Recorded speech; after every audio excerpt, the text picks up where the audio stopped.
What's up, everybody? Welcome to a brand new episode of Life's a Garden. Quick reminder to everybody out there, this Friday, April 18th, my band Cutthroat will be playing at Craft Local, along with the Metallica tribute band, Disposable Heroes. Show starts at 7 o'clock. We'd love to have you come down. It's going to be a great time with some great music. Today's guest is an all-around sports fan. Love talking sports with this guy. And with the NFL draft right around the corner, I thought it was a perfect opportunity to have him come on here, maybe do a couple mock drafts. He also happens to be a huge Denver Broncos fan, which is right up my alley.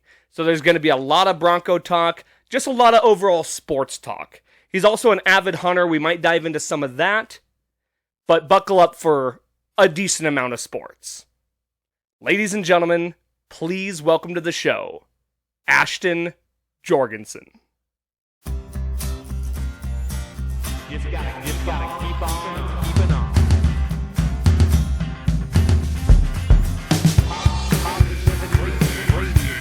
Positivity. Why don't you talk in the microphone? I got a back right here. Back of my. Cheers, brother. Yeah, welcome to the show. Thanks for having me.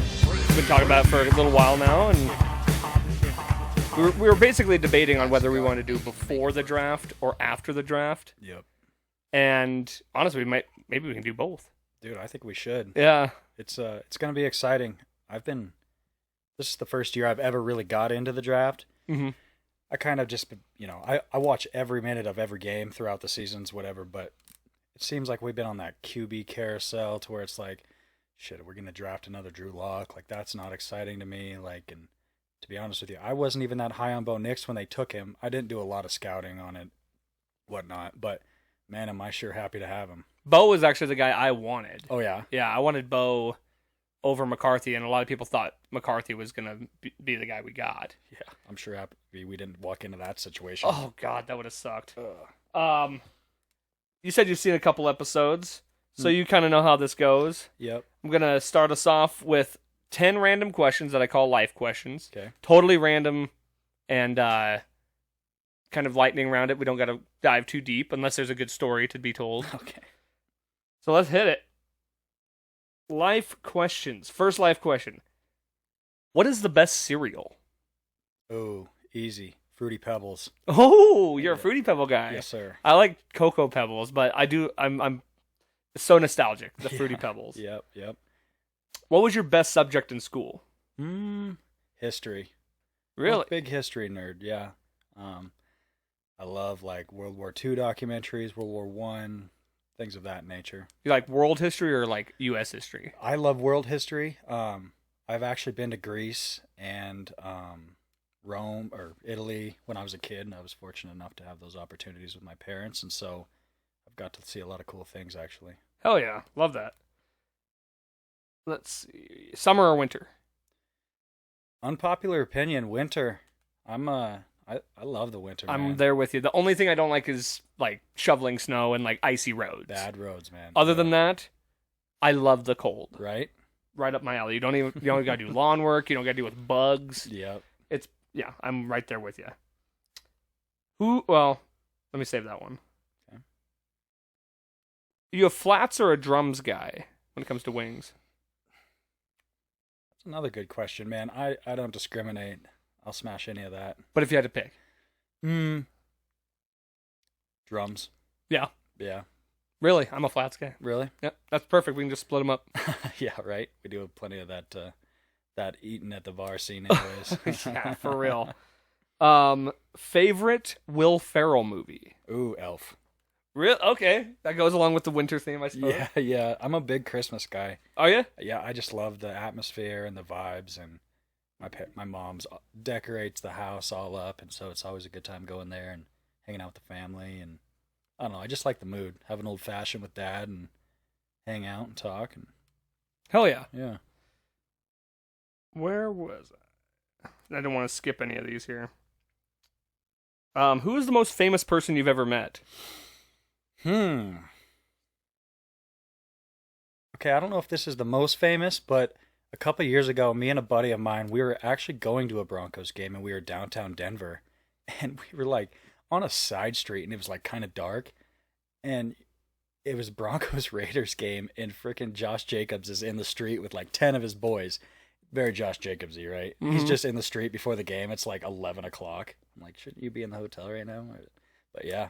Okay, that counts for Yeah. sure. Did you hang out for a little bit or what? No, I told him that he needed to go off in fantasy because I actually had him that playing that sure- next day against my Broncos. I'm but- sure he loves hearing that. Oh, I'm sure. I'm sure he's like, dude, come on. Worst injury you've ever sustained? I'd have to say two. One time, I haven't really had a lot of injuries, but one time when I was in high school, me and the boys were riding four-wheelers, and my foot slipped off a peg on my old four-wheeler going like 40 and just sucked me under the tire, and we rolled that baby. Oof. That was bad. And then one time I was hunting, and I took the wrong step going down this shale down hillside, and just my foot, like ankle, just bent behind me when I fell and just rolled down the hill like probably 15 yards. And just like one of those ones where like, what happened? Like am I okay? Yeah. You got to stand up and you're like, oh, dude, my ankle was trashed. Had to walk out. It's a bad deal. Broke it then? Didn't break it, but it was. I still have issues with that ankle. Like it's still not fully healed. I was bedridden for a minute. Damn. Favorite sports movie? Let me think about that for a second. Okay. I really like that Draft Day movie actually, which is kind of ironic. With Kevin Costner. Mm-hmm. I think that's cool. I really like how all the draft situation works out, anyways, which is, like I said, ironic that we're doing that today. That's the one with the brown around the Browns, right? Supposed to surround the Browns. Yeah. I can't even remember the specific team, but just the way that teams shuffle on that, like how chaotic it is, how much prep goes into it, Trying to call and make a trade. the drama, and yeah, I could only imagine how stressful that would be. You know, like you got a multi-billion-dollar franchise riding on one day. Yeah. You know. And you live or die by the sword on what you choose. Yeah, right. All right, last two. Okay. Who's the greatest sports team of all time? Oh, dude, you know that answer. I know, but The I want orange the and blue, people. baby. Hell yeah. Broncos. And the last question that I ask all my guests. Okay. Does pineapple belong on pizza? I would say yes. Okay. So Hey, go. Live your truth here, man. Live your truth. So this is what I have to say about that is I'm a fan of any pizza. It Okay. can be make it home, like frozen disc pizza, or the nicest, like craziest pizza joint you've ever been. If it has cheese on it and maybe a little bit of meat and throw pineapple on it, mushrooms, I don't care, man. I'm eating that. I'm not picky. Yeah, I can't do pineapple. No? I'm not a sweet and savory kind of guy. Okay. But I do like pineapple. I don't discriminate against pineapple. Just by on itself. pizza. Okay. Right on. Right on, brother. Well, there's your 10 life questions with Ashton. Cheers. Now, let's go ahead and dive into some draft talk. Draft is in 2 weeks. 2 weeks, 13 days. Okay. Denver Broncos. Let's start with Broncos because that's where we have some common. Yeah, that's where. We think the same in this. Yes, sir. Where do you think the Broncos need to go in the first round? Like what position? Let's not even talk names just yet. Okay. What do you think is the most the biggest need the Broncos have at this moment? So, a lot of people talk about how you really shouldn't draft for need. You should fill your needs in free agency so that when you get to the draft, you don't reach on a guy. Yeah. You take best player available, and hopefully that aligns with you, like your team needs too. But when it comes down to it, I think, can I give you like a couple? Sure. Okay, so clearly running back. Yeah. Our running game. We have top 5 O-line, just a bunch of brutes up there. Quinn Minert's animal, Garrett Bowles, animal. All those guys are crazy. Yet, Javonte Williams, I loved him when he came out, but after that knee injury, he just wasn't the same. Jaleel McLaughlin, I thought showed some sparks, but for some reason, when he would, like on that Chargers game, he was carving them up, and then Sean Payton said, you know what, actually, we're not going to do that anymore, and we lost that game. made me mad. I think McLaughlin is one of those dual back guys. He kind of needs to be the second guy. Yeah, change of pace. Yep.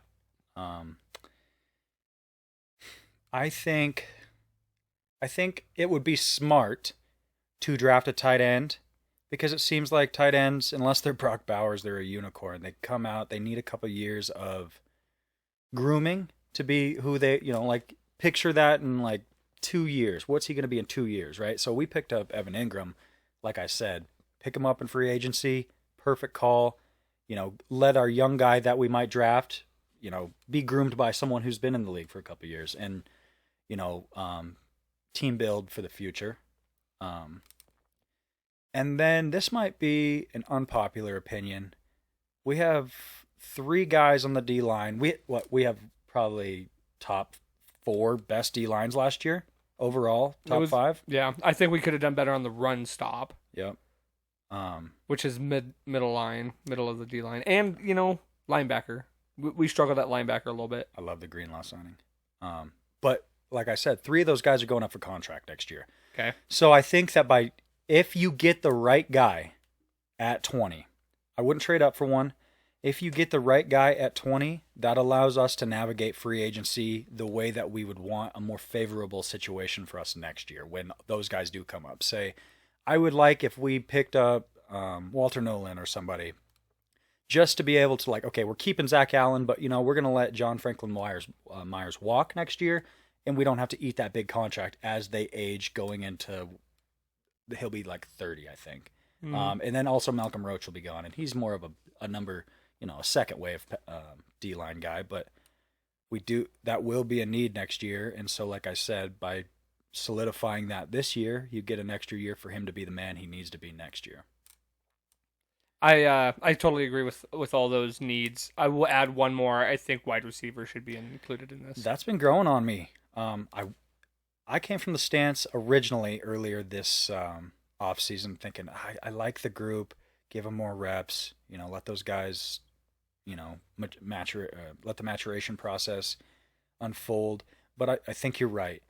There's a couple guys that I would like to see, okay, we picked those guys up. So I'm warming up to that.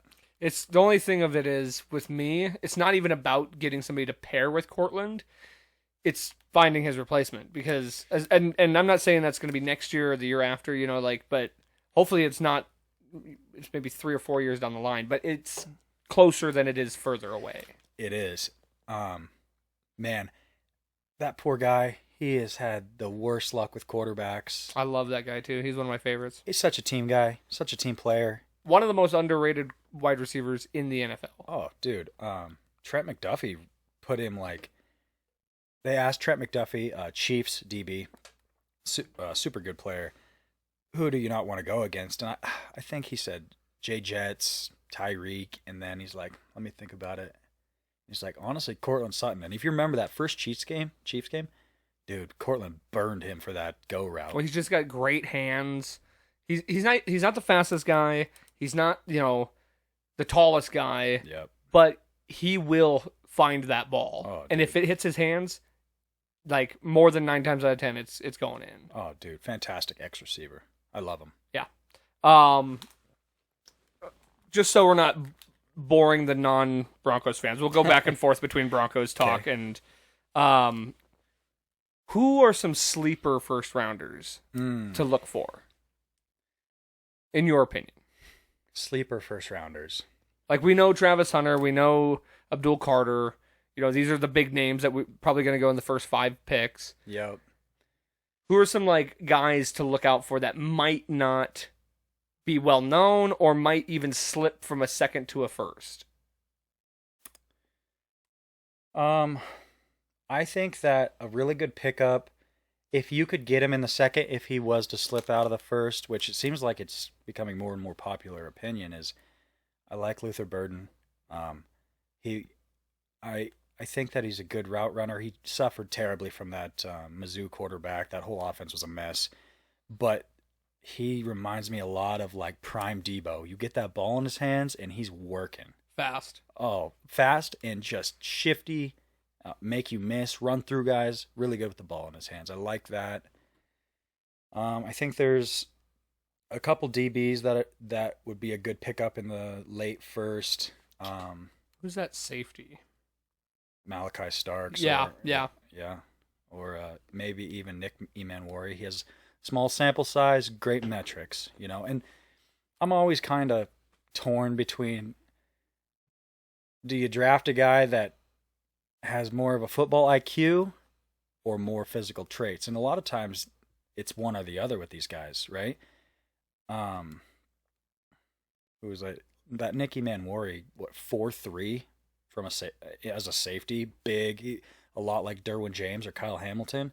I think that with safety, though, I feel like it's more of a no ball skill, or you don't have to have the ball skills as much as, say, like a running back needs those ball skills compared to Malachi Starks as a thinker, right? Mm-hmm. Maybe not quite as good of metrics, but hell of a player. Okay, so who do you think are the most undeniable players in this draft? The ones that you think are going to have a day one impact? And I know this all depends on where they go. Ashton Jorgenson. Yeah. Wherever he goes, man, he's crazy. I agree. That compact build that he has, man, he's shorter. Everybody's seen him at his pro day. He didn't have a shirt on. He's built like a Greek god. He's a unit. I think wherever he goes, as long as it's not just, a terrible O-line, right? I think he's going to be day one impact. Who else? I'm going to throw Abdul Carter out there. Oh, yeah. He's going to shred. Yeah. Mm-hmm. I don't think there's a team even because they're projecting him maybe to the Browns. They're even saying maybe I don't think Tennessee. I think they're going quarterback. Yeah, for sure. Could be the Patriots. Any of those top 5 teams, and we're talking about the Browns here. Granted, you do have Myles Garrett on the other side. Could you imagine that pass rush? It'd be unreal. And what a perfect way to get introduced to the league. Oh. You're already not being double teamed to start off on the line. You're gonna eat. Who wouldn't love to be the third member of that D line?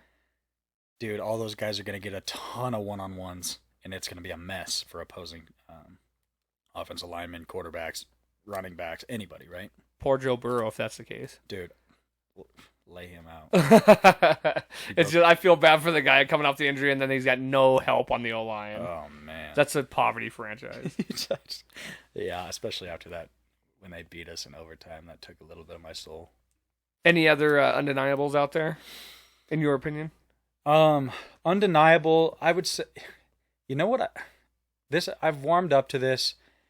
I really do like Travis Hunter. I think that he has the ability to play either side, maybe both ways. But the reality is it's what's your availability kind of as a player. So if you draft him, say 3rd overall, 2nd overall, whatever, he can pop in right now. He can be your 3rd wide receiver, and say whoever drafts him, their number 1 goes down. Okay, well now he's going to play receiver for half the season, and then your guy comes back. And maybe now one of your DBs goes down. Okay, now he's a cornerback, right? The versatility gives coordinators so much ability to. You saw when Riley Moss went out last year. Our secondary. That would have been great to have a guy like that. Yeah, right. He plays offense, but then when Riley goes down, shit, we pop him in. Well, and even if you need to play him full time on DB, and then have him come in on a few gadget plays or a few, just certain packages on offense every now and again. Exactly. Totally could do. I for sure don't see him putting in the workload that he did in college. I think he has the stamina. I just don't think that frame's going to allow him to take the kind of abuse that is required to play both sides of the ball in the NFL. I think, and that's the thing too, is you could put him at either side and he's going to excel at either one. Yeah. He'll be good on either side. He's crazy. Which position group? You can throw a couple of them out here. What do you think are the deepest position groups? This year, like I said, D-line, we got guys. We got, Nick Bonito, Jonathan Cooper. We got Zach Allen. As far as the draft. Sorry. Oh. So as far as the draft goes, running back is easily probably the deepest this year. D-line is also a crazy deep class. And even tight end is there's 2 guys that I have in mind that are probably going to be first rounders, but you can get a quality guy in rounds 2, 3, 4, probably. If either one of those two are gone, I'm more than happy to take one in the second. You know, third. like, yeah, exactly. They depends on where everybody's kind of how the draft is shaping up. Yeah. But yes, I agree. I think there's some plenty of good tight ends deeper in the draft, and some that people don't even really know about. Oh, dude. Or aren't talking about. I mean, all these teams know about every player, but Right. not that. It's just that not a lot of people are talking about them. Agreed. Yeah, I agree that running back, and that's tough too, because I agree that we need a running back, but is it worth passing up on something else in the first when you know your chances of getting a quality running back in the second? You're speaking my language with that.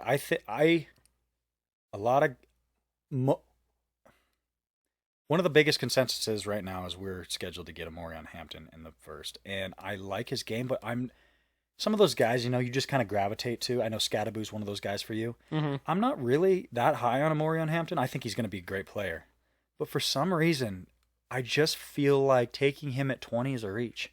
Yeah, when there might be somebody else out there that's. And when we go through our draft board here, I think that we can elaborate further on that, and we can go into that a little bit deeper. And I'll give you some of my guys, or at least some guys I think would be a better pick than him. Well, let's go ahead and go into it. That's a good segue. Okay.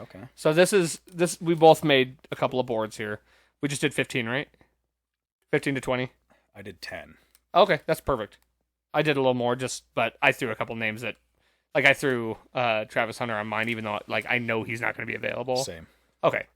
So, we did a draft board for what we think the Broncos, like, what, in our opinion, this is like the hierarchy of who we would pick if we had the number one pick. Yep. Good. And then if they were, and so on. Right. Talented players, but more so talented players that are good fits. Yes. Agreed. So... Go ahead. We'll just go down our list. Like, we'll go back and forth. Okay, so I'll do one, you do one? You go ahead and do all yours, and I'll do all mine. Okay. So we talked about team needs, and I think, man, Ashton Genty, I wouldn't take him like number one overall if we had that pick, right? But I think that where we are, if he fell, this is the first guy I would like to have. Correct. Ashton Genty, absolute animal. Low center of gravity, runs through tackles, juke stick all around the field, good speed, just a very, very quality player. Perfect team fit. They said he can do gap schemes, zone schemes. He can fit in anywhere, and he could truly be a bell cow. And I don't think that's what Sean Payton really imagines with the running back situation. We saw him shuffle around running backs pretty loosely last year. Okay, it's your turn, and we didn't really ride the hot hand all that much. But I feel like he's a day one difference maker. He's going to absolutely take the pressure off Bo Nix, make all the teams bite on play action, which Sean Payton loves, Bo Nix loves, and give guys like Cortland Sutton, Marvin Mims those opportunities down the field, because they're going to bite on that and they're going to be scared. Yeah, I agree. Okay. And I also had him at my number one. So I think you pretty much said it all pretty well. Yeah, so we agree. Number 2, we talked about him as well, Travis Hunter. I think that we have a good group of DBs. The only thing that I'm scared of is the same situation as last year when Riley went down, Riley Moss. Man, we were lost for words. It hurt. We got the GOAT, Patrick Surtain, Defensive Player of the Year, number 1 lockdown corner. Put him on your X receiver or the best. He plays slot, he plays outside, he does everything, right? So we get Travis Hunter, and we talked about this too. We could use a guy to fill in at receiver too. So he plays... I think he would play receiver first for us. Right, exactly. And then when a DB goes down, you put him in there, and you don't feel bad about it for 1 second. I also want to just give a shout out to Jawan McMillan. Oh, I think he's one of the best nickel corners in the game. He's solid. Underrated, not only underrated, but very just not well known outside of the Broncos. For an undrafted guy coming out, talk about a great front office pickup.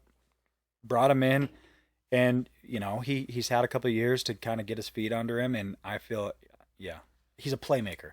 Send him on a blitz. He locks up your slot receiver. Great player. I just remember when he broke out one of those years, and I was like, who is this guy? Like, he's coming out of nowhere, and then just never stopped. Yep. He's just been consistent. Right. I also had Travis Hunter as my 2 as well. Really? Yeah. I promise we didn't. This isn't premeditated. No. I'm curious. Wait, before you say this one, just so I want to see if you pick the same. 3rd, I have Tyler Warren.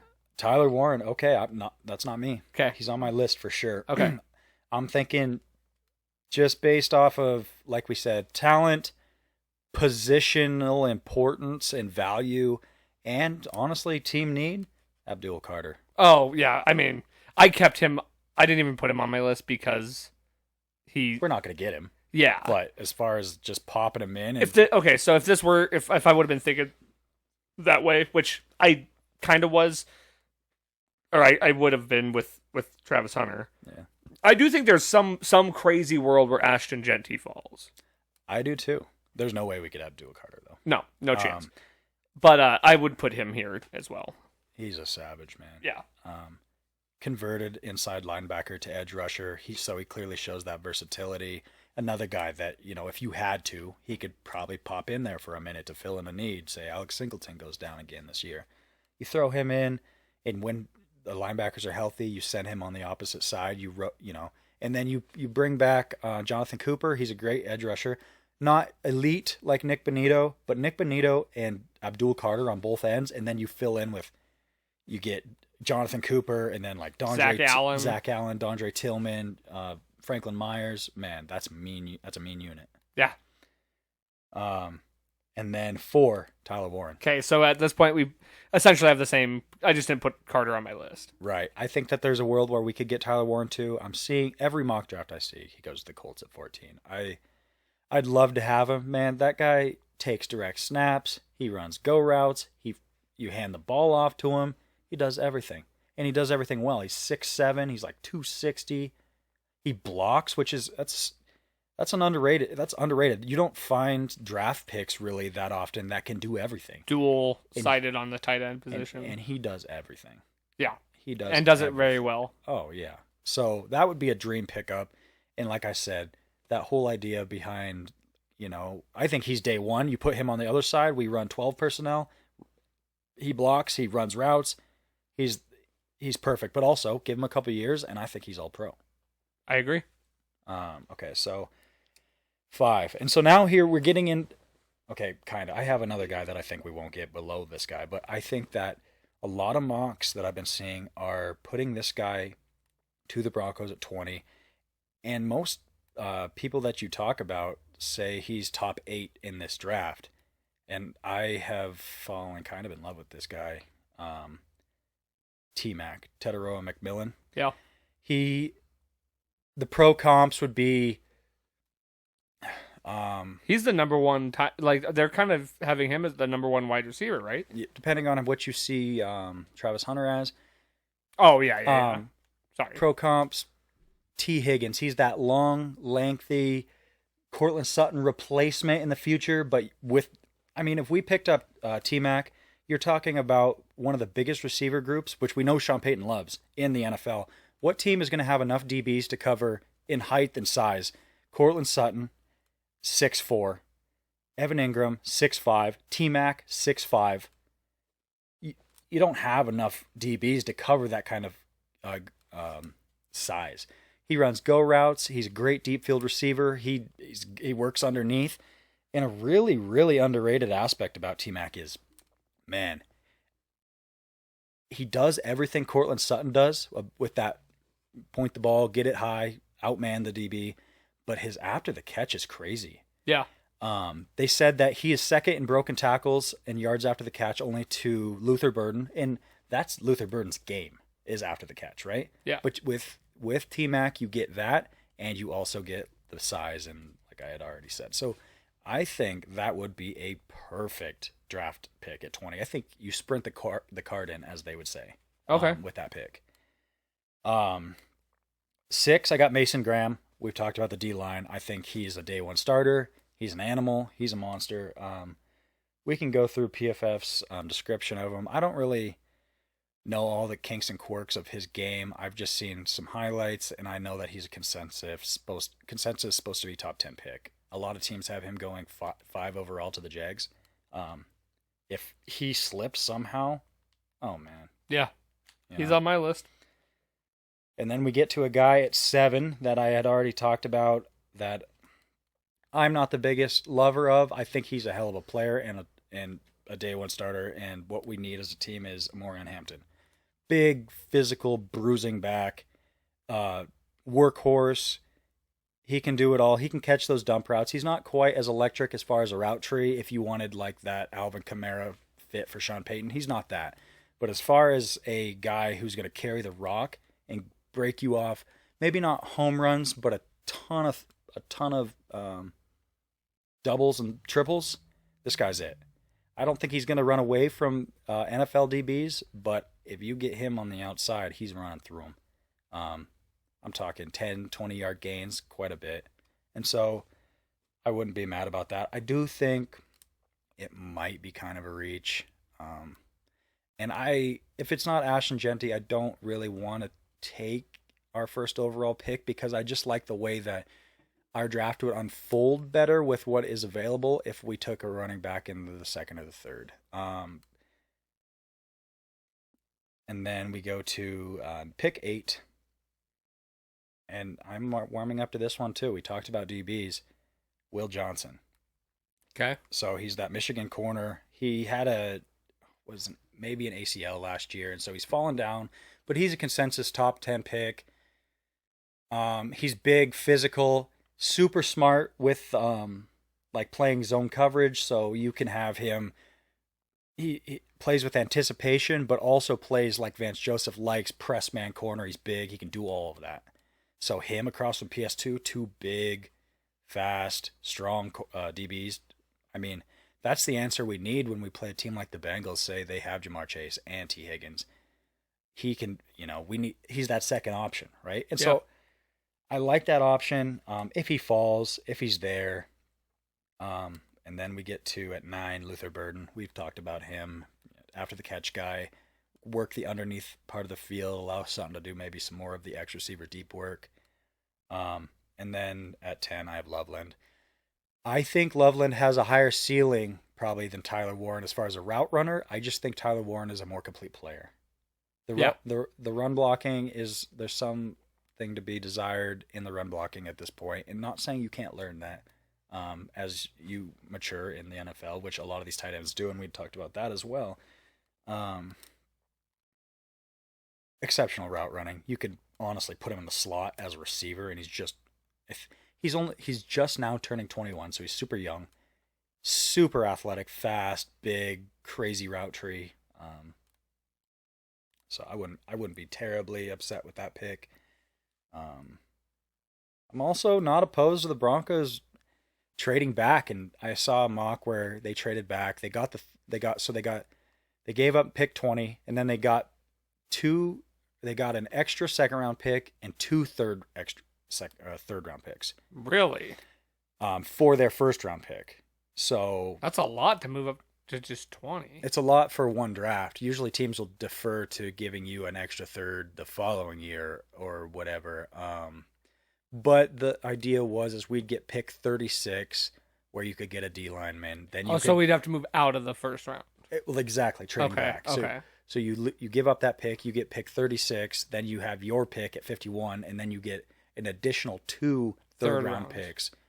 And I think that this draft has a couple blue chip players, but not a lot. But it's really deep.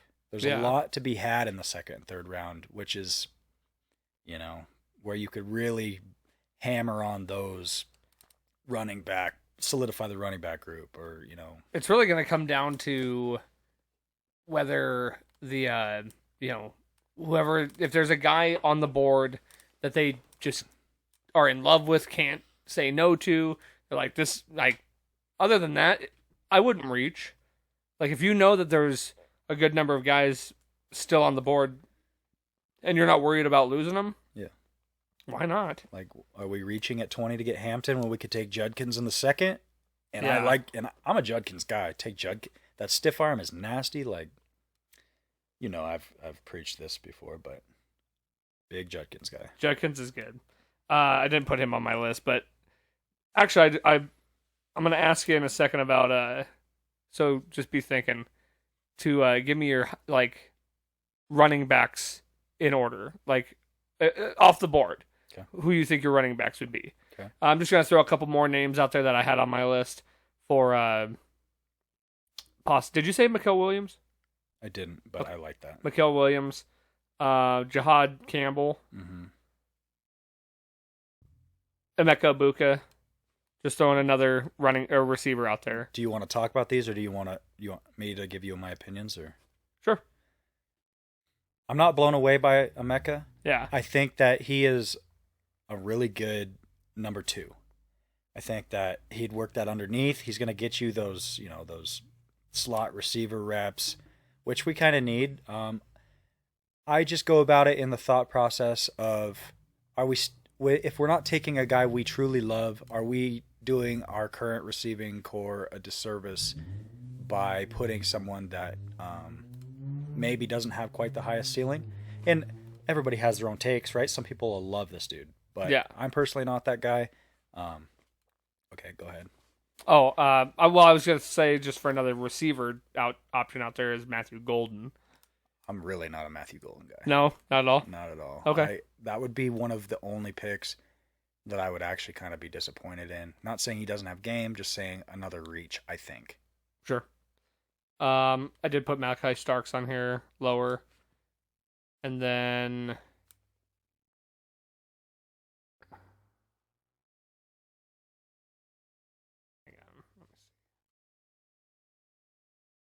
Oh, James Pierce Jr. I've heard a lot of good things about him. Yeah, so he is... I think that he's top 3 edge rushers in this class. He is absolutely phenomenal, tested crazy. Clearly the film's there. Yeah. That dude is nasty. The biggest thing they're saying about him, though, is the off-field stuff.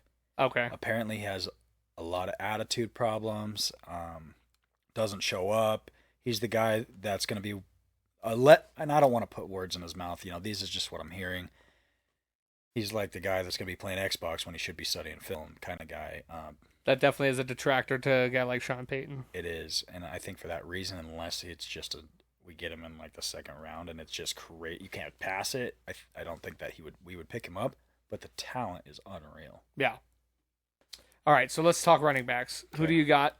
Give me from 1 to, let's say, give me your top 5 running backs. Okay, Genty, clearly.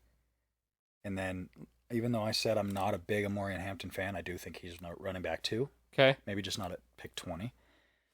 And then we break it into, there's a bigger tier. Those are the first 2 guys. And then there's a group that you could basically take, 3 through 6, I think, are all quality backs. Day 1 starters, clearly, for the Broncos especially.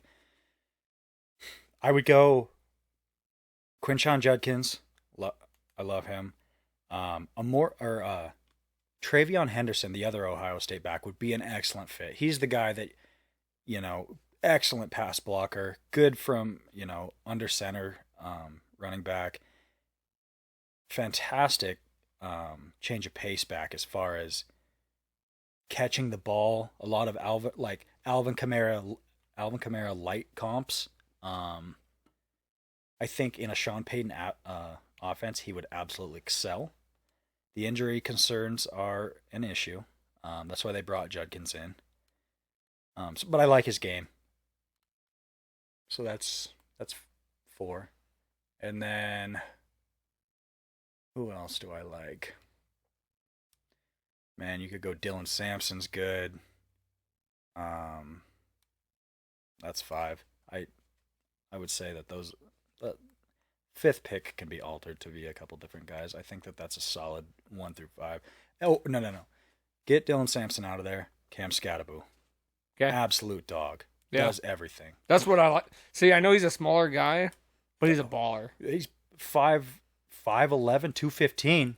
He's 4 pounds lighter than Judkins. He's a brute. I'm a little concerned about the wear and tear. Yeah. He had roughly 300 carries last year, He's literally the focal point of that Sun Devil offense. But the playoff run they went on last And year, it's just a dog. Like it's for me. It's in here what I like about him, like his grit. Yes, his tenacity, his freaking love of the game. And what that would bring to a locker room, I think, would be that's the intangibles are what you go with. He's him. a locker room guy. That's Right. exactly. He's a motivator. He's like a juice you up kind of guy. Like right. Yep. Yeah, he's phenomenal, and I think he ran a 4.6 at his pro day. So I don't think speed is necessarily the number one metric you look at, but his contact balance is insane. He'll run through you, dude. He's a beast. I think he's a late second, early third type of guy. Yeah, agreed. Do we want to do a quick 10-round mock draft? Not 10 round. I'm sorry. 10 pick. Let's do my knowledge deep into the draft kind of dwindles off. Yeah. How about I give you what I would do? Yeah, that's what I'm saying. Okay, so clearly I told you how much I like T-Mac. We go him round 1, and then at pick 51 we go Judkins. Pick 3, I like Arroyo or maybe Harold Fannin, tight end, in the 3rd. 4th, maybe you grab that one of those deep defensive lineman guys. Just, like there's a lot of good D linemen that come in the 4th, especially in this draft. And then one of my absolute favorite pickups would be, and I've told you this, I've been preaching this, Rashard Smith in like the 5th round. Especially if you pick up a Judkins or an Amorion Hampton early, you get that bell cow, and then you take Rashard Smith, a converted Miami wide receiver, and you make him now your Alvin Kamara. He's your 3rd down back, or the guy who can run that route tree when you're in obvious passing situations. And then we have some other guys already in the locker room, but adding to that competition or whatever, or I think he does all of that very well, and honestly carries the ball fantastically too. Right on. Late round pick. So let's go through just the whole draft, like the draft itself, like first pick, second pick, like the Titans, the Browns. Let's go back and forth. We'll just do like the first 10. Okay. So I'll put you on the clock first. Who are the Titans taking? Oh, dude, Cam Ward. Yes. I heard they canceled workouts with Shadur Sanders. They quit seeing other people. It's almost a lock. He's going number 1 to the Titans. They need it, man. They don't have anything. I'm going to say at pick number 2, Travis Hunter. I agree 100%. Is going to the Browns. He gives the Browns what we talked about, versatility. They don't have they got Jerry Jeudy, and then who else? So he plays receiver, and then I think they still have Denzel Ward. They do. So he plays the opposite side of Denzel Ward, and how could you go wrong with that, right? As long as he's a smaller guy, he can stay healthy with that contact. But man, great. Yeah, I think that's a great pick. New York Giants. I think because they picked Kayvon Thibodeau in number 5 a couple years ago, he really hasn't worked out great. I think they go Abdul Carter, bolster that D line. You have to pass that up. I could also see them picking Shadur, but I would say Abdul Carter. After they sign Jameis Winston and Russell Wilson, I think they're going to try and play better in routes this year and maybe wait till next year. Fair. I'm going to go for the Patriots. How good's the Patriots O-line? Bad. See, but I don't think there's... Will you pull up a list of the top, just prospects? I'm trying to... I'll find one that has needs listed here, too. Because the list I brought up doesn't show needs. Okay. So we can do centers, guards, tackles. It's not like O-line only. So tackles, your number 1 is going to be Will Campbell. Short arms, they talked about putting him inside the guard, but I just don't think they're. Tackle. I don't think they're going to go O-line that early. Yep. Armand Menbu, he's number 11 on the consensus. PFF big board, outside zone guy. Okay, here we go. Yeah, O-line is their number one need for sure. It's that or D-line is what they have listed here. So who are some of the top D-linemen at this point? Because I think that's probably where they're going. Abdul Carter's off the board. Let me look here. It's either going to be that O-lineman you just said, because they got to protect Drake May. That's their investment, is my thoughts. Dude. Mason Graham. Yeah, D-line. If they need D-line, and I think that he is definitely take him this early, man. He's number 4 on the PFF big board. He's an animal. I'd take him, yeah. Okay, that's what we're going to go with. Mason Graham at pick 4. Next pick to you is Jacksonville. D-line, cornerback, safety are the 3 biggest needs they have. I think that they would go D-line or potentially DB. Let me take a look here and see who we could still pick up. For that'd be crazy. All these D-line go right away.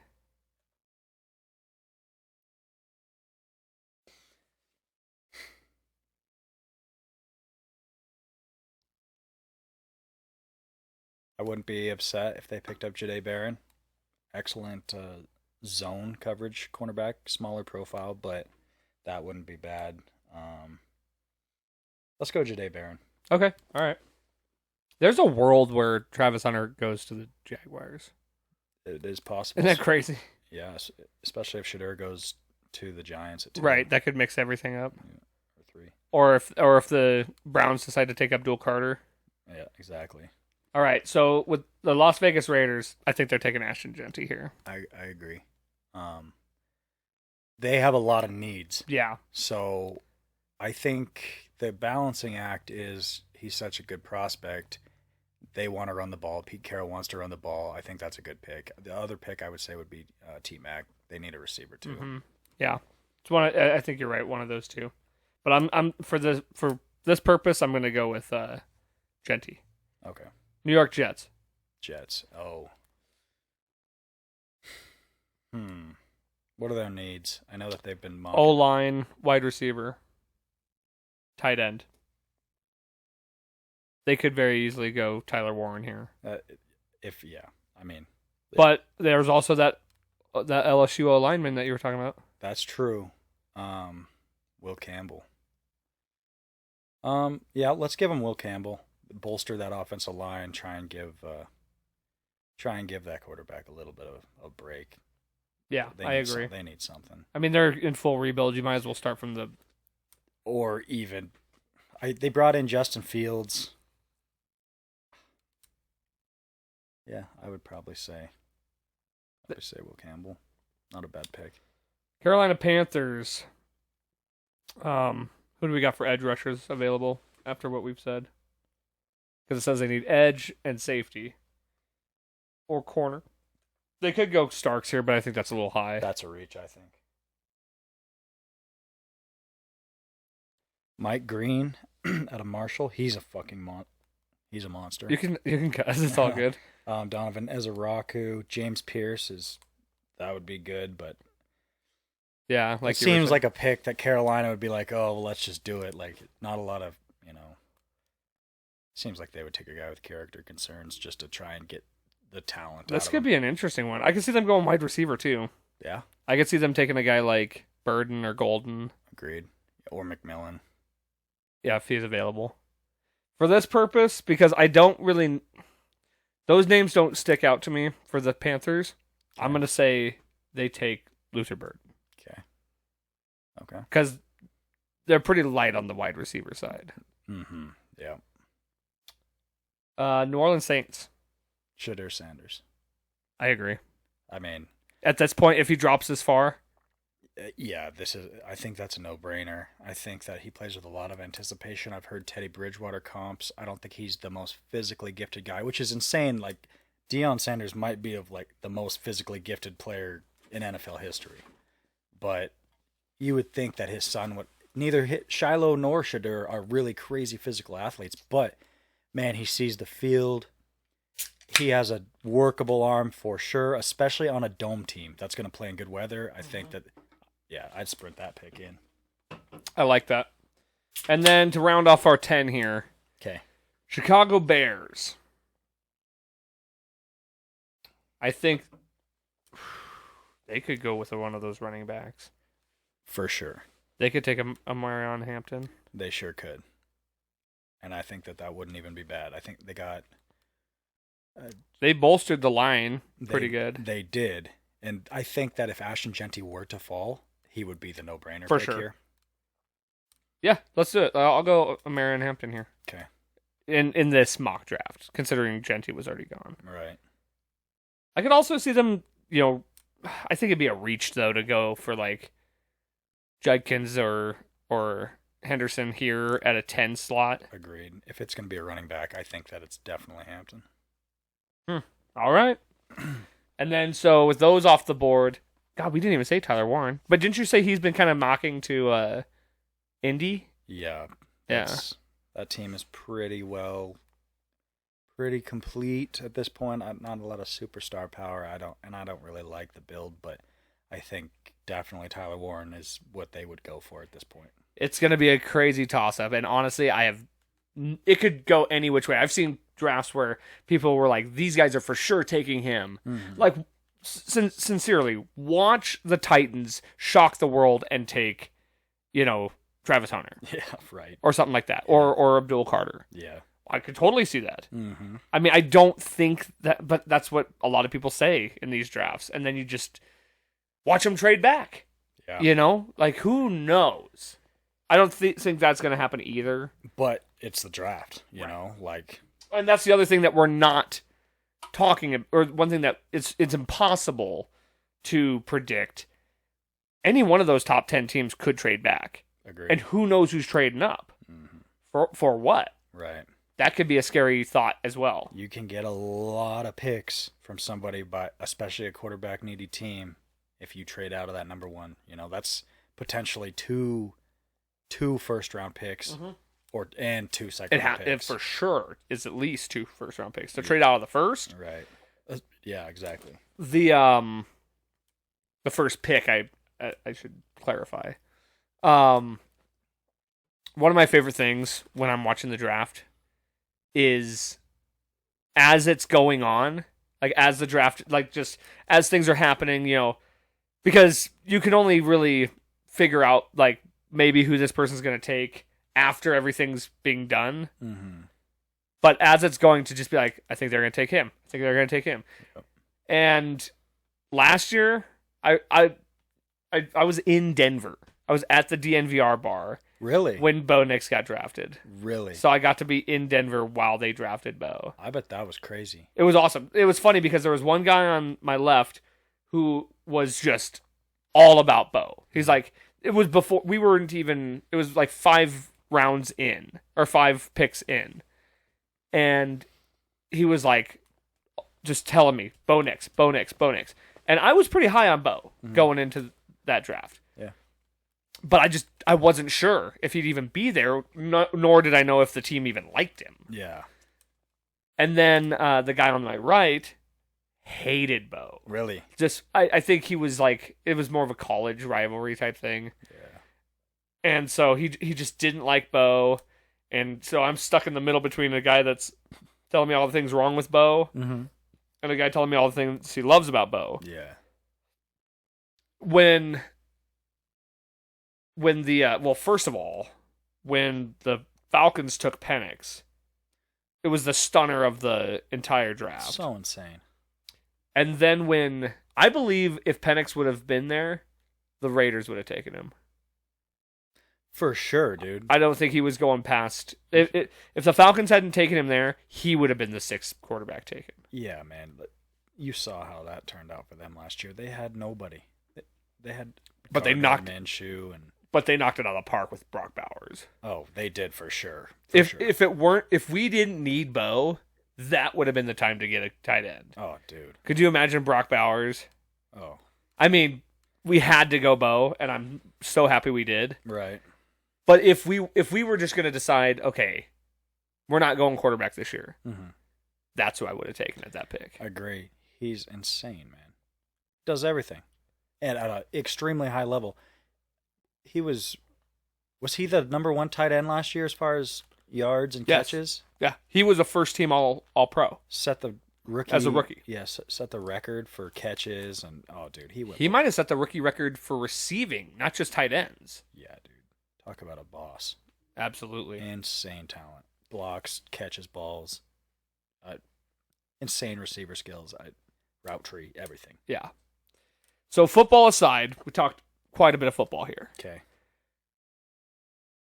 It's too timely that it's too relevant right now that I cannot not bring up in this episode the Mike Malone firing for the Nuggets.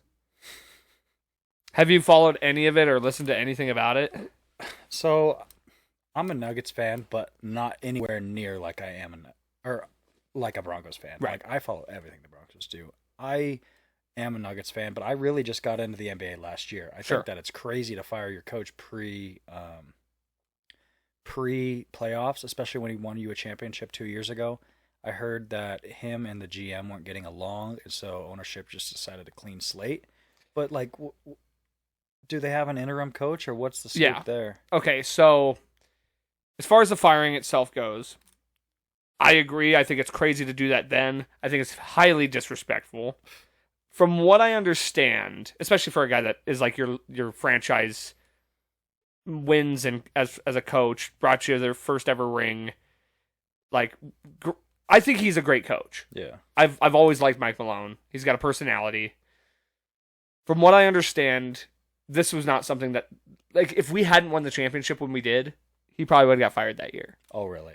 This has been something that's kind of been lingering a little bit, partially because of the clashing with the front office, and that created a very toxic work environment all around. Yeah. He's kind of an old school, hard nosed head coach, which doesn't gel as much with those younger players. His decision making this year was questionable when it comes to lineups, and the biggest thing overall is apparently he lost the locker room. Oh, really? And I was not aware of that as the season was going on. Made the performance. This was definitely an underwhelming year. How well Jokic is playing. We should be the number 1 or the number 2. Yep. And we're struggling. There's a chance we have to play in the play-in tournament. Yeah, right. So, based on all that, that's pretty much why the decision was made. Yeah. Interim head coach is Dave Adelman. He's been with the team for 8 years. He's been Mike Malone's assistant head coach for 4 years. He has filled in for Mike on occasion, so it's not crazy for him to be in that head coaching position or to be calling plays and running everything out there. Right.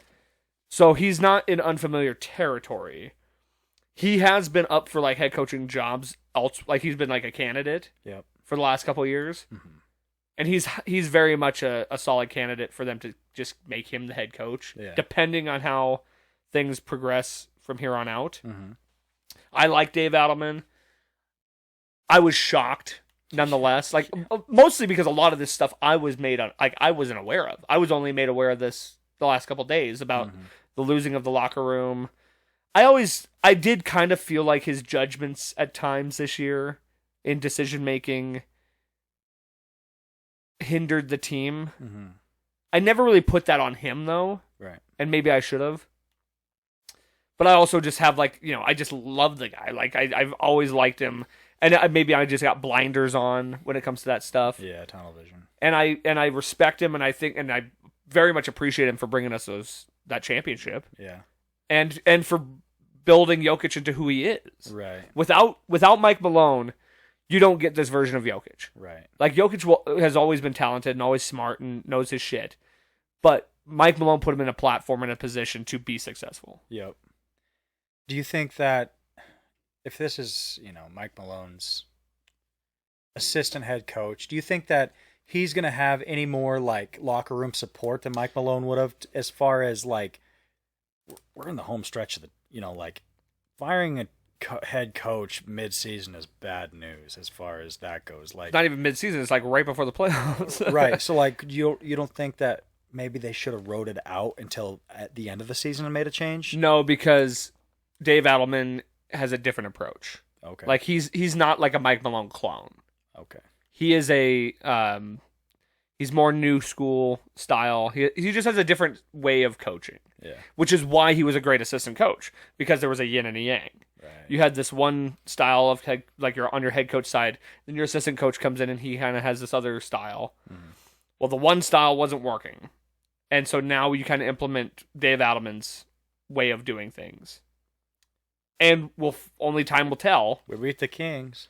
Beat the Kings, and they did look good. Yeah. Like, they played good defense. That was another thing that was just, like... Trash. Defense all year. I've been saying it all year. And that's one thing that was surprising to me, is because that's Michael Malone's, like, key. That's what he preaches, is defense. But the guys aren't performing because...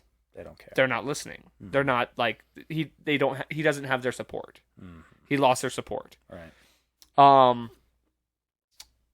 Another thing that, the bench, we were not getting good minutes off the bench. Guys weren't putting together solid performances off the bench. And I think a lot of it kind of came down to guys just kind of stopped either caring, or besides Jokic is the only one. And Jokic always felt like he didn't really, he's a coach on the field and but I think he still allows the head coach to be the head coach. Mm-hmm. He's not going to LeBron James it and be like, I'm the guy, even though he is, right. But he's not that guy to take that role. Yep. If he's told, hey, we want you to do this, like, please, take up this role, like in the Kings game, he showed all of that. Yeah. So if that's the approach moving forward, there's still a chance. Right. Well, only time will tell. A lot of this is going to depend on seeding and who we have to play. Like, I do not want to play the Clippers right now. Clippers are the hottest team right now. Mm-hmm. I like our chances better against the Warriors. Yeah. And the Warriors are hot, too. Yeah. Oh, and another thing I want to say, just for the record, anybody who has this notion that Jokic is going to demand a trade, or that Jokic is, like, suddenly going to be, like, on the market, forget that. Jokic is going nowhere. The Nuggets would be absolutely insane, especially after what we just saw happen with the Luka trade. Mm-hmm. They would be insane to trade him, and they'd have to trade him. Right. They will not trade him. And I don't think Jokic is the type of guy that's going to demand a trade. Right. So just anybody who's trying to start that shit, it ain't happening. Cut that out. Especially with the way he was being on the court against the Kings. Yeah, he's drawing up plays showing that, I think they're playing right now, actually. Are they? Probably in the first half. They're playing the Grizzlies tonight. Really? Which is a big game. Oof. We losing? Yeah. 11 points. First half? Not bad. Yeah, it's still... In Denver? In Denver. It's all right. We still got a whole second half. Yeah. That's kind of how it looked the other night, so we should be all right. But yeah, because it's so recent, and I know that you do follow the Nuggets at least. I do, yeah. It just felt I had to bring it up. Because I remember I was walking home from lunch, Yeah. And I was just like looking at my phone, went on Facebook. First thing I see, picture of Mike Malone, just says fired. Your jaw dropped. I was like... Yeah, you texted me. Oh, I texted all my Nuggets friends. Yeah. I was like, dude, I'm stunned. Right. Like, I couldn't even believe it. And I was like, actually kind of like shaking because I was just, I couldn't believe it. Mm-hmm. That sucks. Because I just didn't see it coming. And like I said, most of what I know now, blinders. Had no idea. Would have never guessed. I thought he was like a solid, had everything going head coach. I did not realize. I knew that there was tension between him and the GM, and I never liked our GM. Mm-hmm. The guy we had before, Tim Conley, who's currently the GM of the Timberwolves, he's the one that built the team that won that championship. Right. Tim Conley is a great GM. Yeah. There's talk that he might come back. Really? I don't know that that's gonna happen. You think he'd leave the Timberwolves to come back? For money? Well. And to help build a team around Jokic again? Yeah. I absolutely think so. I think that our starting five is solid. The questions even last year was like, when they went out, the bench just didn't seem like they had the depth wasn't there. I'm going to tell you exactly what my biggest frustration this year has been. Okay, go ahead. Jamal Murray. Where's he at? He's playing tonight. Is he? Mm-hmm. Finally, is he? He's just been hurt. Not just this year, but pretty much all of last year. Mm-hmm. He is, because he's supposed to be the number 2. And he shows up maybe once every 10 games. Yeah. He'll have I think all year he's had maybe 2 40-point games. Like, you're the point guard. Yeah. I'm not asking for you to get 40 points every night. But you should be averaging 20. Yeah. He barely averages 15. Especially with the talent, man. Yeah. No, he's and turns the ball over so much. I mean, it's not quite what it I feel like since we won the championship, he has just lost his fire. And there's a version of Jamal Murray that when he plays angry or he plays competitive, Playoff. he Murray. shows up. Playoff Murray. Exactly. We need that more. Because there's times I've seen where he gets mad on the court, like something pisses him off, and he just goes off. Yeah. I'm like, we need that every night from you, dude. He's so clutch, too. Even if you're not performing, we need that energy. Mm-hmm. There's so many times I see Murray where he just looks flat. Yeah, and isn't trying to change his game. But then there's nights I've seen him where he just is unbelievable. Right. It's been a while. Yeah. But we're paying him that money. He needs to act like a number 2. Yeah, agreed. When Michael Porter Jr., who is also being paid a max contract, I think Michael Porter Jr. is he has proven himself to be the number 2 on that team this whole year. He's had his moments where he's streaky. Yeah, but he's this year he's the most consistent he's ever been. Yeah. Most 20 points games I'm sure he's ever had in a season. Only guy that's really honestly solid from the 3. Mm-hmm. Aaron Gordon's turned himself into a pretty decent 3-point shooter. Yeah. But yeah, I think that's another problem that they were having with Malone was the fact that when we would go down on defense and guys weren't making shots, it was basically okay, Jokic, we need you to give us 40. Just get the ball to Jokic. Leaning on him too much. Pretty much. It's a team sport. The way the Nuggets perform the best is when Jokic is facilitating, when he's scoring when he has to, or when he's just open. Passing too, man. Yes, facilitating. Making everybody else play. Mm-hmm. Opening the court up. Mm-hmm. But you still have to have your guys knock down shots. Yeah. But if you have a lot of open shots, chances are a lot better. Right. So, I mean, it is what it is now. I'm really hopeful that we can we're in the playoffs. We're going to make the playoffs. I'm hoping. Yeah, I mean, I think the odds of us making the play-in tournament are pretty slim, especially after we beat the Kings.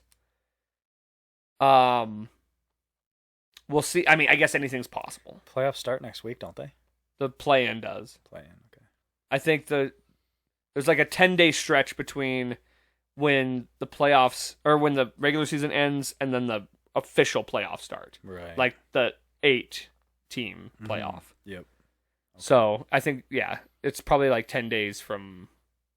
It'll be next week sometime.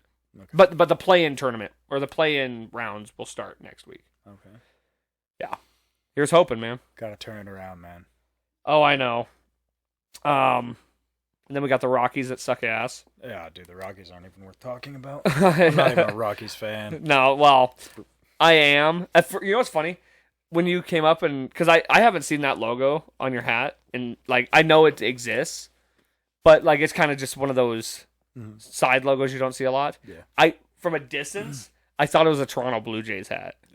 Yeah. I was like, really? Toronto Blue Jays, huh? Yeah, no way, dude.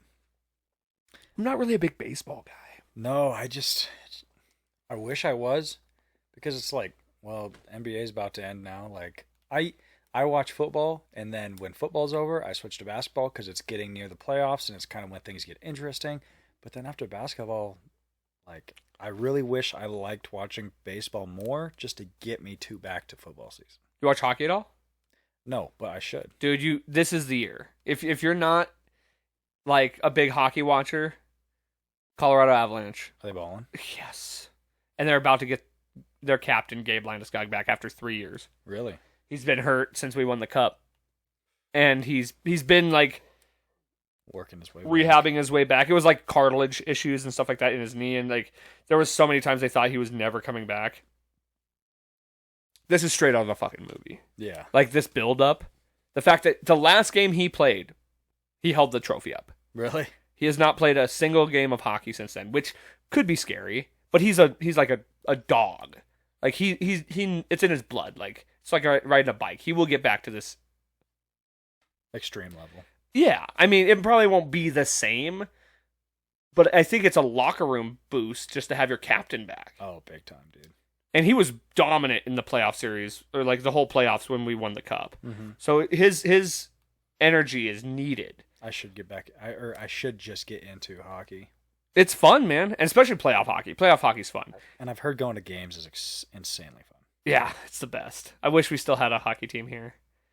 It was fun. Really? Billings Bulls, they were the best. You gonna watch the fights this weekend? I'd like to. I don't know if I'm gonna go out or not. I have a tattoo appointment tomorrow. So Oh, what are you getting? just finishing or continuing to work on my chest piece. What do you got? Like, I'm not asking you to show anybody, but Yeah. what is it? I got Cupid on one side and Icarus on the other side. You know Icarus? Yeah. Yeah, so like I like that like artsy tattoo vibes, and so the main illustrations are done. I'm gonna get like some clouds put in the background, and then clearly the sun on the Icarus side, Yeah. as he's falling, and then just some side work, and just trying to fill it in. What's the style? Like realism or like, is it black and white? It's black and white, yeah. I'm trying. What's the style? It's like sculptures, kind of. I don't really. Okay. I'm not really that familiar with like all the slang as far as. Well, does tattoos it go. does it look more realism, or is it like it's not like cartoony or anything? No. Yeah, it's like. Yeah, realism. Okay. Statues type vibes, I guess. I don't have any tattoos, so No. I love art and I love tattoos. Like Yeah. I love watching Ink Masters. Yeah, dude, me too. Great show. Me too. But it also scares me into getting a tattoo. I'm like, dude, these guys are pros, and I've seen some real bad ones. right, yeah. They are under pressure on that show, so and time constraints. yeah. and So things it of does. that It's not nature. like indicative of the artist itself necessarily. Yeah. But as far as the fights, yeah, Michael Chandler's fighting, right? Mm-hmm. And Michael Chandler, Patty Pimblett, and then Alex Yeah. Volkanovski and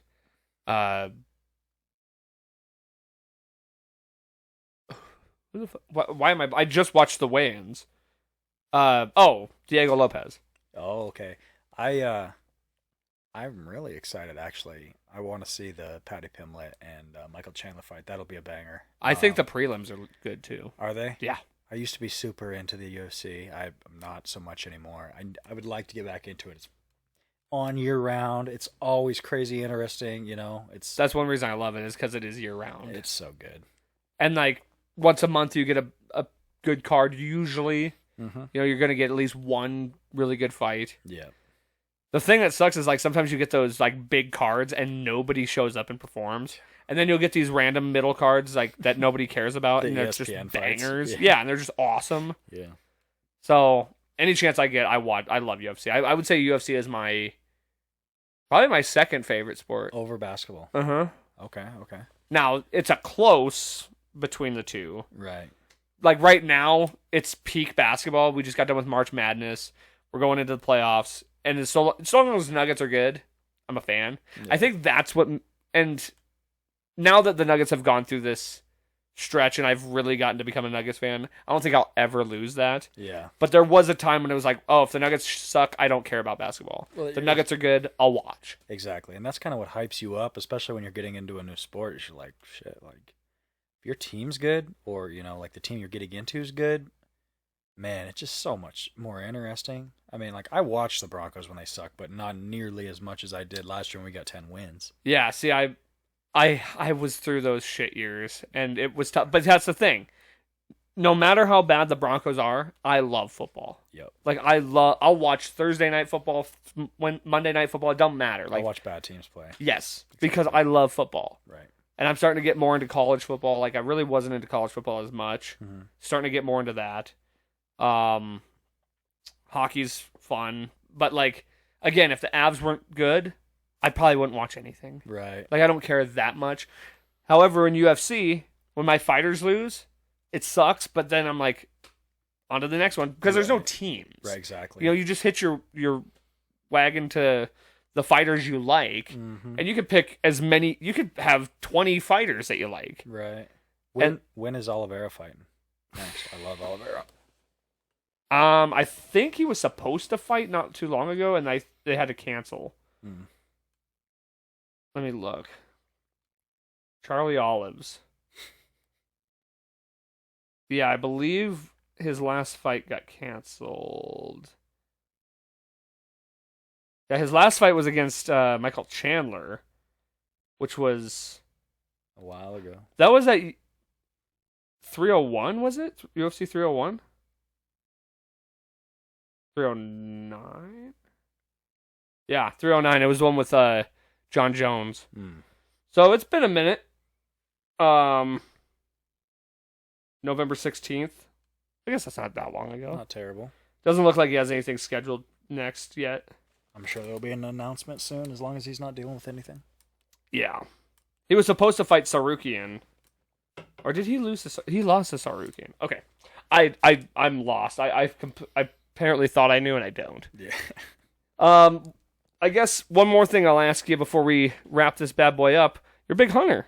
Yeah, man. Yeah. And you were talking a little bit before we started about bow hunting. Yeah, so I'm an avid bow hunter. I'm one of those. It's my thing. So I'm currently arrow build's done, brand new strings. You know, everything's set up with my bow. I'm in hunting shape right now. Yeah. If the season started tomorrow, I'd be good. I was dropping dimes at 100 yards today. It's one of those things, you know, like when you love it, like you're always prepared for it. I'm counting down the days. Bear season actually starts in the 15th of this month.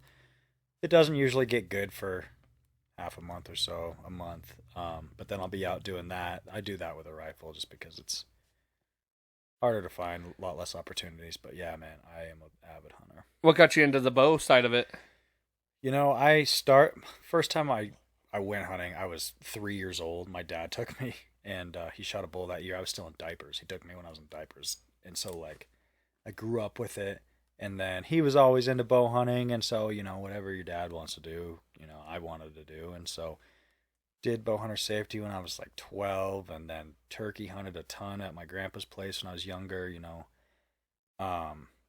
And then just always pursued it, always loved it. And then, you know, a couple experiences when you actually bow hunting, it's hard, man. Yeah. You got to be so close to make it happen. Everything has to go right. But when you do get those experiences and it's exhilarating and it's hard to forget, right? And so, like, it just charges you up. Yeah.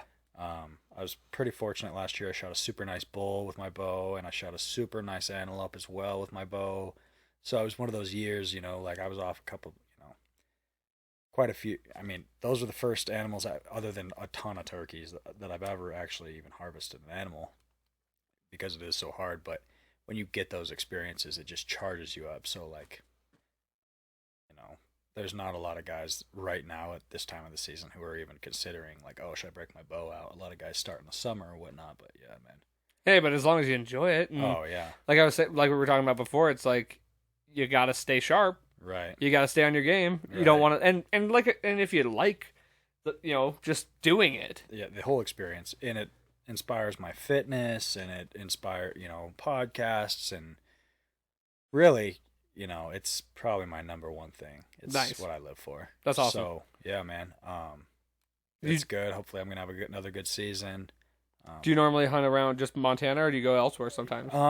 So I exclusively hunt Montana. I actually was fortunate enough to take a kudu in South Africa when I was in high school. That was with a rifle.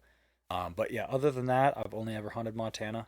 But man, a lot of hours, a lot of years, a lot of time invested into that. But when it's what you live for, just like a sport. Exactly. Well, it is a sport, but like it's just like anything that you're gonna try and get better at, or like that you train for it, you work on it, and build your craft, and you just become better. Right. Practice makes perfect. Exactly. And like you said, when you love it, it's none of it's work. Yeah. It's all passion, and that's kind of how I feel about this. Like I just do this for fun. Right. I like doing it. Same with the band, you know. Mm-hmm. I never got into the band to try and make money. No. I mean, sometimes you make a couple bucks here and there, but it's just about the fun, the enjoyment, making a song, performing a song, you know. But the passion's where your best work comes. Yes. Right? Yes. When it's never work, that's where everything in life that's not when you love it that much, that's where your best results come from. And honestly, so if I was ever lucky enough to make money doing that, great. But I always feel like, and you see this with every musician, every band, when money gets involved, the art suffers. Exactly. 100%. It's very rare, and it's not it has happened where there's bands that are very popular and make a lot of money and still produce very good music. But it's never, what it was when they were hungry. Exactly. Yeah, artists change when they get the money. Their music changes, or maybe it suffers, or maybe they go a different direction. But like especially when you follow a band that you truly do like, and then they do hit the big time, and then now they go a different direction. You're like, fuck, I want the old stuff back. I mean, and I understand a creative change. Like, I get being bored with doing the same thing over and over again, and you want to change some things up. But you can kind of tell when it's like, okay, we're just going to make radio rock. Yeah, we're just going to make some radio music, or we're going to make what's popular, or we're just going to make stuff that's completely uninspired just to put out a hit, or just to put out the next thing so we can just go on tour and cash in. Agreed. But then there's ones where it's like, okay, You just made a creative change because you wanted to try something different. Exactly, yeah. One guy that I will, and I'm not a big pop guy or anything like that. One guy I got to give a lot of credit to is Post Malone. Yeah. I like his music, and he changes his style so often. He wants. Yeah, and it's all good. Makes more money than he's probably one of the richest musicians around. Oh, I'm sure. The guy is just always himself. Whether it's pop or hip-hop, country. Yeah, he's genuine. Put him on anything, and he's gonna be able to do it. And I gotta shout out him just for that, because I do appreciate somebody who doesn't let the money, because anybody else would be like, dude, just stick with what got you here. Mm-hmm. He's like, no, I want to try country. And he still seems like just like the most down to earth guy ever. Like, he didn't let the money change him or affect the way he treats people. Solid dude. I'm not a Bud Light guy, but I'd suck down a BL with him since he's sponsored by him. Yes, sir. I might even smoke a cigarette and hang out with him. I know, and I don't smoke either. Yeah. I do the sins. Yeah. All right, brother. Well, dude, before we end this thing, is there anything else draft-wise or just sports-wise that you wanted to talk about, bring up? Man, I think we covered it. We got in the weeds. Yeah. And there's not a lot of people who really, really do like talking the in-depth stuff, especially, in-depth stuff, but then go into like the Broncos in-depth stuff. So for that, I thank you. Every time we get to talk about it, I do truly value that. So. It's always fun to just dive in, and it makes this part of the NFL easier because we're without it for 6 months. Right. But honestly, draft time, I've always loved draft time. Oh, dude. I love, I'll wear my jersey, and I will. That's from the end of the season to the next time I wear my jersey, it's on draft night. Yeah, dude. We're gonna have a good time. We're gonna have a good weekend. Draft weekend is gonna be fun. It's gonna be a blast. We are. If they take a couple of guys that I'm wanting, you were saying we're gonna get fucked up. We are gonna let loose, man. I love that. Yes, sir. Yes, sir. I can't remember if I told you this or not. I want to say I might have brought it up, but if I didn't, I apologize. I don't want to put you on the spot here. I always end my episodes with a positive or motivational message from the guest to the audience. Something perhaps you've used in your life, or something that motivates you, or just any words of positivity that is that you'd like to give to the world? Man, I'd say if you love something, and whether it be archery or this, like nerding out over the draft or whatever, like, man, you might not even have any friends that like it, but don't conform to like just what the social norms are. Just do what you enjoy and enjoy doing it. Like that's what creates character, right? Everybody's different for a reason. Just dive into that. Live it up. Do what you love and do it to the fullest. Yes, sir. I like that. Hell yeah, brother. And that's what we're going to keep doing. Yes, sir. All right. Well, thanks for coming on the show. Thanks we'll for definitely have having to, we might have to do a post-draft or something like that. We'll do a post-draft. Or maybe we'll do a before the season starts. Yeah. We can talk draft. We can talk all the... Mid-season, whatever. Yeah. Yeah, we'll definitely... You'll be back. I'll definitely come back on. I can talk sports all day. It was honestly kind of a... To do a podcast like this where it's like open format, open content, whatever, it can be difficult. Yeah. If I made this a sports podcast, I'd have no issue. Yeah. I could talk all day about Right. sports. Right. Whether it's Broncos or even just anything else in sports. Right, exactly. Well, So- that's why you're a great host. Is you have so many different facets of your life, so many different interests that you can really relate to anybody. Well, and that's kind of why I stuck to this, because I didn't want to just pigeonhole myself. Right. But sports is the one thing I can just Go out. talk all day. Yeah. Hell yeah. It's my favorite thing in the world. Cool. Besides music. Both they're equal. They're equal. All right. Thank you guys for watching. Appreciate it. Like, share, subscribe, follow, all that junk. But most importantly, don't forget, life's a garden. Dig it. Just gotta keep on.